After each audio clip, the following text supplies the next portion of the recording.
When my fiancé told me he couldn't marry me because I wasn't financially compatible with him, I honestly thought he was joking. But he wasn't. He looked me straight in the eye and said, "Love doesn't pay the bills."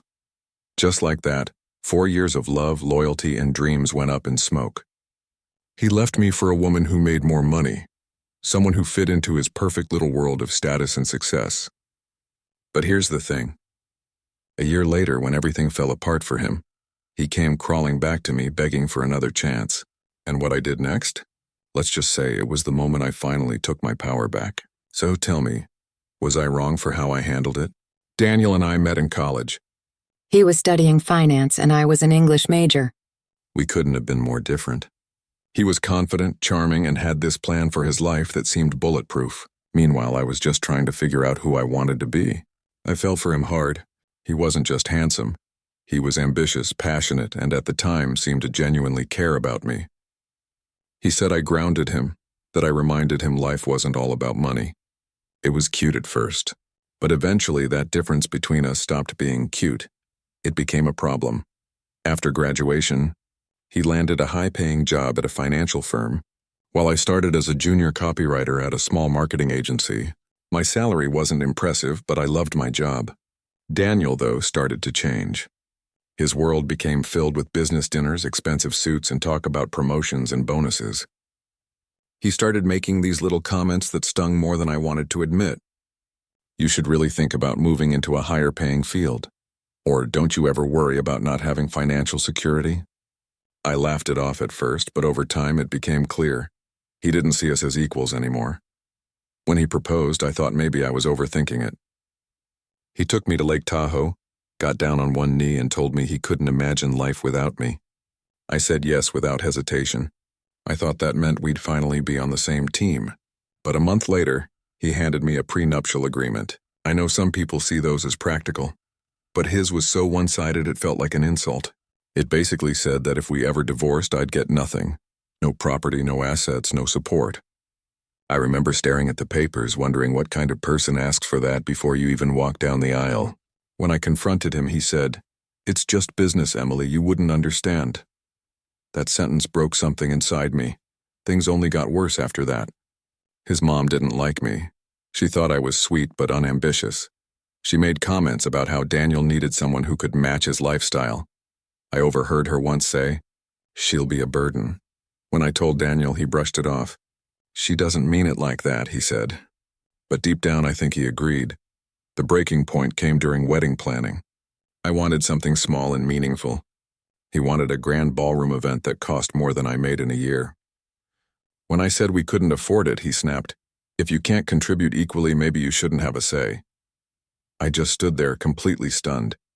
That night, we had the biggest fight of our relationship. I told him love should be enough. He said, "Love doesn't pay the bills." That was the last thing he ever said to me before walking out. The breakup shattered me. For months, I replayed everything in my head, wondering what I could have done differently. But over time, I realized something. He didn't leave because of money. He left because he couldn't see beyond it. So I decided to focus on myself. I threw myself into work, took freelance gigs on the side, and eventually built my own small content business. It wasn't easy, but I made it work. Within a year, I was earning more than I ever had before. More importantly, I was happy. Then, one evening, out of nowhere, Daniel texted me, "Hey, can we talk?" I'll admit my heart skipped a beat. We met at a coffee shop the next day, and when I saw him, he looked different, tired, defeated.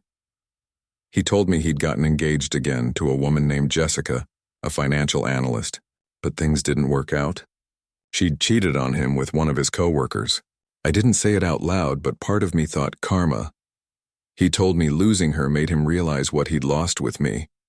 "You were the only one who really loved me," he said. I was stupid, Emily. Can we start over? I didn't answer right away.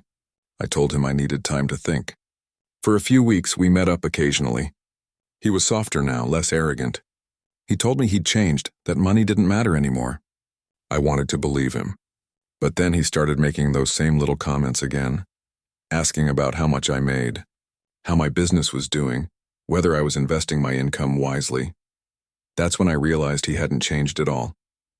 He just missed the comfort I gave him. So that's the situation I was in. The man who once told me love wasn't enough was now begging to have me back. Before I tell you what I did next, I want you to think about it for a second. What would you have done in my place? Would you forgive someone who broke your heart for money? Or would you walk away for good? I didn't walk away immediately. Instead, I invited him to dinner at a fancy restaurant, the same one where he once joked about my low salary. When he arrived, he looked hopeful, like he thought I was about to say yes. After dinner, I pulled out an envelope and handed it to him. "What's this?"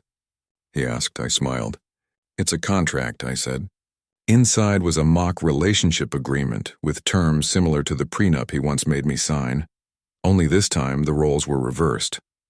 It stated that he would get nothing if we broke up, that I'd have full control over finances, and that he'd have to provide emotional support at all times. I kept a straight face as I said, "Just a formality, you know." "It's good business," he stared at me, speechless. "Emily, this isn't funny," he said. I looked him dead in the eyes and said, "Neither was being told love doesn't pay the bills." I got up, grabbed my purse, and walked away. That was the last time I ever saw him. A few months later, I heard he'd moved to another city. I didn't feel bitter anymore, just free. That whole experience taught me something I'll never forget. Real love isn't about financial compatibility. It's about emotional security. Money comes and goes, but respect and compassion are priceless. If you were on my side in this story, hit that like button and tell me in the comments what you would have done. Don't forget to subscribe for more real-life stories like this. Thanks for listening, and I'll see you all in the next story.